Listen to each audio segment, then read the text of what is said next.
Hi. Uh, this is Patreon. Uh, let me just, let me just.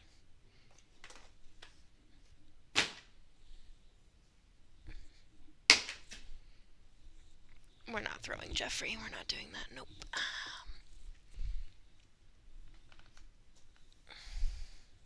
Better. Hi. So the microphone quality is gonna be a little bit. For whatever reason, my Focusrite Scarlett just decided to stop working. It's not. It won't turn on. I. So this beautiful microphone. I don't know. So I don't really know how the sound is gonna be or anything like that. I'm not streaming today, and I guess I can start off with why I'm doing like a Patreon. Um, there's a lot of days that I just can't stream, and it's just it's depression stuff. I can't sit in front of people and entertain and feel like for 6 hours can be there. So, I want Patreon to be a kind of way that I can sit and hang out with you guys and make videos without being live all the time. I think I'm probably going to upload these videos to YouTube either a week or 2 weeks later so the Patreon supporters, you guys, you beautiful people, get to see this kind of content first. Also, I did my makeup today, and I didn't want it to go to waste. So, it turned out nice. It turned out pretty good. But this is like the only dress that I have that's like really cute. So, I figured I could start off with maybe like a little story time. I asked you guys on Instagram on what kind of videos you would like to see, and then I hope that in the future, as I do more of these kinds of videos, we'll be able to get kind of a feel of where I'm going. I have a lot of life experiences, and I figured I would start off with a story time of when I worked in a zoo. So let me just preface this with the high school that I went to was a private high school. I was homeschooled my senior year due to bullying. Wow, I had some trauma just even saying that word. Anyway, so I was homeschooled my senior year, but our junior year we had something called J term. And what J term was, I don't even know if they still do this. I don't even remember it being a thing for that long, but when I was a junior, there was J term, and it was basically an entire like semester. It was like 3 months. Maybe it was just a month. My memory's a little hazy. It was a long time. At least a month where you would go and work in the field that you wanted to work in. Looking back on this is so cool. I think that more high schools should do this because we basically you could opt into it, right? So you could either decide to do it or decide that you didn't want to do it. I wanted to do it because any way I could get away from school, I was all about it. So I don't even know how I got to work at the zoo. I don't know. I don't remember what the process was like.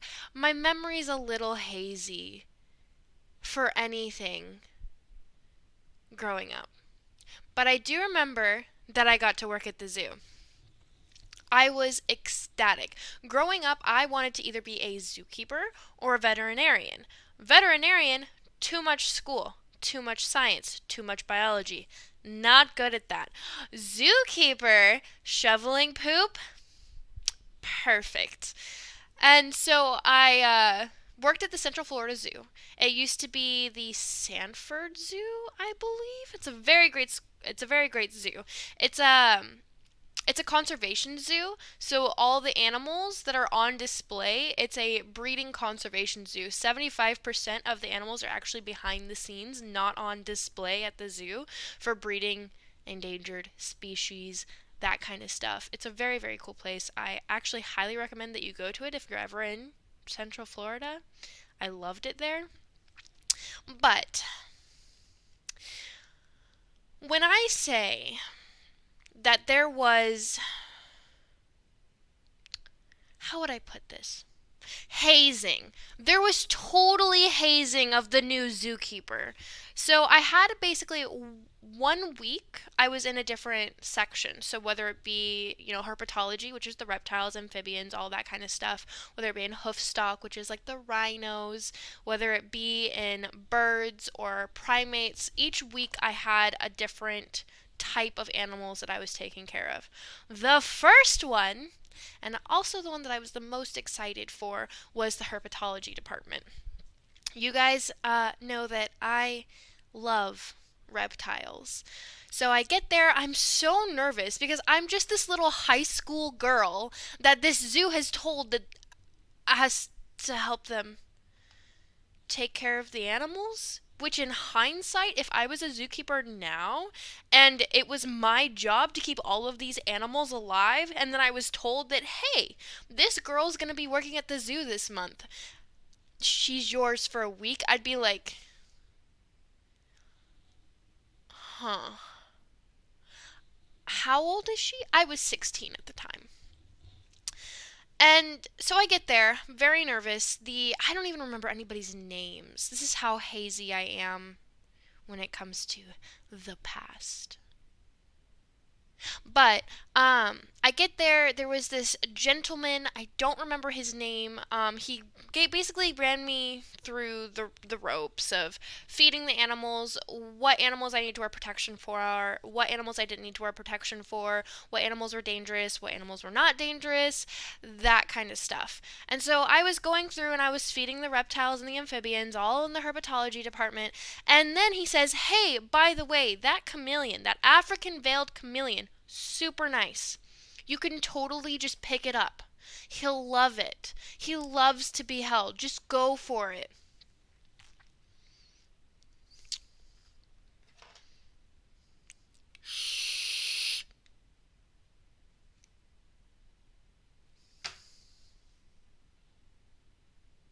So I stick my hand to pick up the African veiled chameleon. Beautiful, very large, and chomp. Right on my hand. Now, I am very proud of the fact that I did not overreact. I am very proud of the fact that I was not screaming, that I didn't freak out. But I will say, it hurt. It hurt so bad. And if I grew up in Florida, right? So there's lizards everywhere. And if you ever pick up gnolls, which are these little green lizards, or we even have iguanas in Florida, it's a thing, they'll chomp on you. And we used to put them on our ears as earrings because when they chomp on you, they don't let go. If anything, they tighten their grip until they're ready to let go. In hindsight, not a very good survival response, but I digress. The chameleon chomped right on my hand, right here, and it was just hanging off of my hand, would not let go, just chomp. And I look over at the zookeeper and I'm like,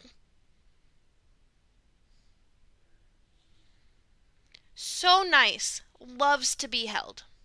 Now, this was not the only hazing, I guess you could say. Now, it wasn't particularly dangerous. It didn't have teeth that cut through my hand or anything like that. It was fine. It was fine. I actually loved working there. I thought it was hilarious.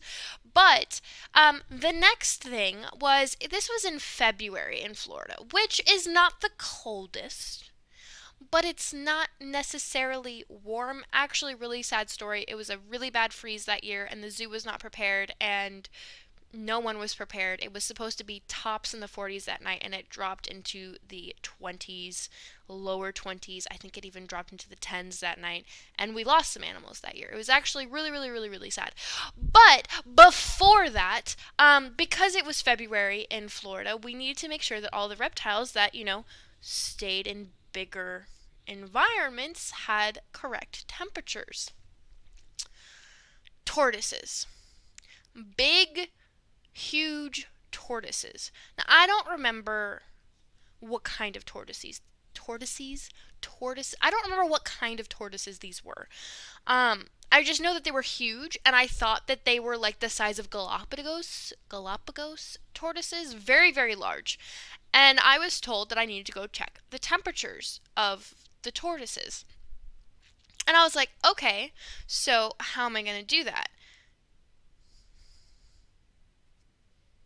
But that's fine. I'm a professional. I'm cool with it. It's cool.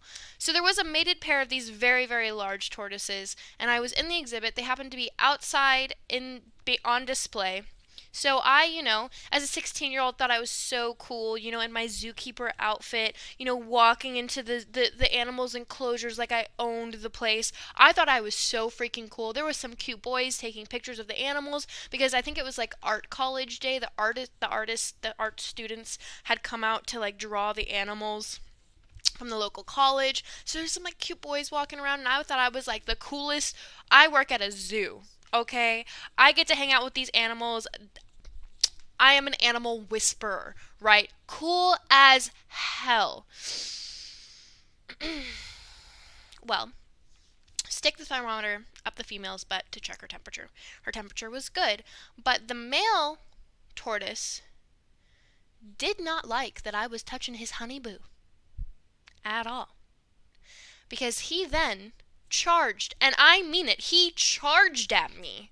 You don't think tortoises can move very fast, but they can. He charged at me, hit me in the shin, which, by the way, bruised my shin so bad. I had a black bruise on my shin for weeks. It was awful. Hit me. I fell into a thorn acacia tree. So I was all prickled up in this tree. My clothes were caught on this tree. Meanwhile, all these boys, these cute artist boys, saw me get hit by a tortoise after sticking a thermometer up the female's butt into the tree. I was so embarrassed. I was so embarrassed that I didn't even feel the pain of the thorns in my back. I was so embarrassed I didn't even feel the pain of my shin. I literally just booked it out of there. Went back to the herpetology department and told them what happened, and they died laughing. It's really funny, honestly. It's a good story. Next. Have you ever smelled elephant poop? I don't think you have. And I don't think that you have ever gotten close enough to the elephant poop to know how large it is. I am 5'5.5". In high school, I was probably 5'4". I don't know if I've grown at all. I don't know at all. Well, we had 2 female elephants. One of them, she lost her life that year. She was very old. She was in her 80s. It was time for her to go home. The other elephant now lives on an elephant sanctuary because they need to be in groups. But the other elephant, I had grown a very close attachment with this elephant in a very short period of time. When you are around those kinds of creatures, you don't, like, you know that they're smart, right? You know that they are. But when you are actually looking them in the eyes and they touch you, like, she would reach out her, like, trunk and put it around my shoulders and, like, hug me with it. It's literally life-changing when you realize how incredibly smart they are. Well, they really shouldn't have put me in with the elephants. Hold on. I'm sorry. Wait. What were they thinking? Elephants can kill you in less than 2 seconds. I guess they trusted the elephants because I had no idea what I was doing. I would literally go in the elephant habitat. Go in it. Like, with them just around. You also don't realize how large elephants are, either. You don't realize until you're standing next to one. They are massive. And not even like from a zoo, like where you're behind a wall. Like when you are touching them, standing next to them, and you realize that their leg alone is bigger than you.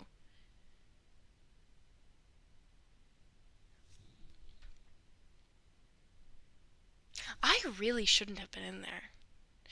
Anyway, so I'm sorry if I'm bad at telling stories, guys. I have been told that I'm bad at telling stories, but I'm trying to get better at it together. Us patrons, you know, we got this. So I had developed a close attachment with this elephant. I would just hang out. You know, it takes a long time to shovel up their poop because there's a lot of it. Well, as I was, I walked up to her, I gave her some pats, I was shoveling her poop. She pushed me over into this giant pile of shit with her trunk. She literally just, and I fell into it. And I shit you not, this elephant looked like it was laughing. Like, she then started, like, running around and puffing up her ears like it was funny. And if I would have thought any better, I thought she was gonna kill me. Because it looks like aggressive behavior. When they flail their, like, ears, they're big. Elephants are big. She could have stomped on me and killed me. But no, she pushed me into the poop, ran around a little bit, flailed her ears, and then came back and helped me up.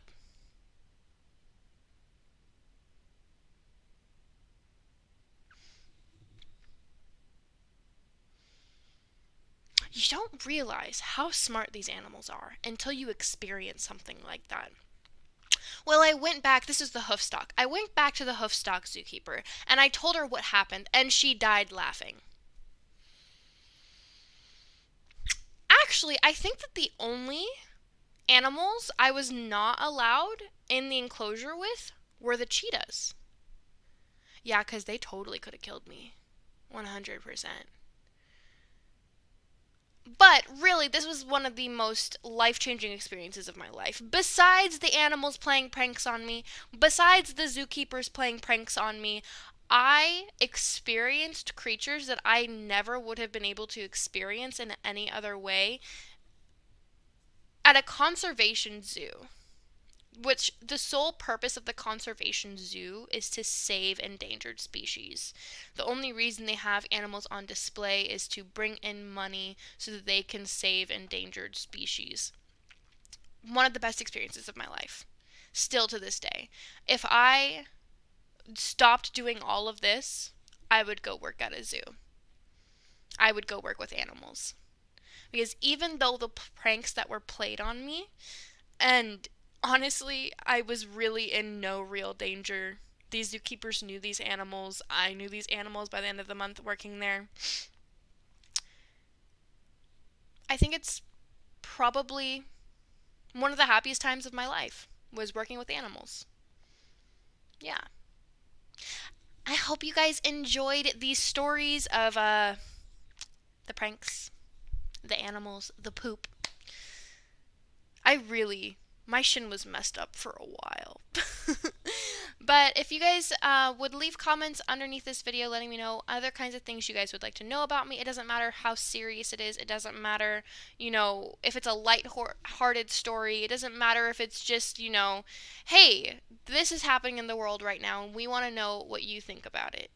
I am more than willing to do all of those kinds of videos. I think I would like to upload something like maybe one video a week or every other week. We'll see how it goes. I originally was going to do this on Ko-Fi, but I think that most people are on Patreon.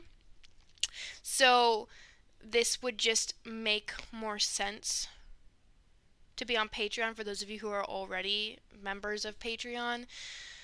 And yeah, I hope you guys enjoyed.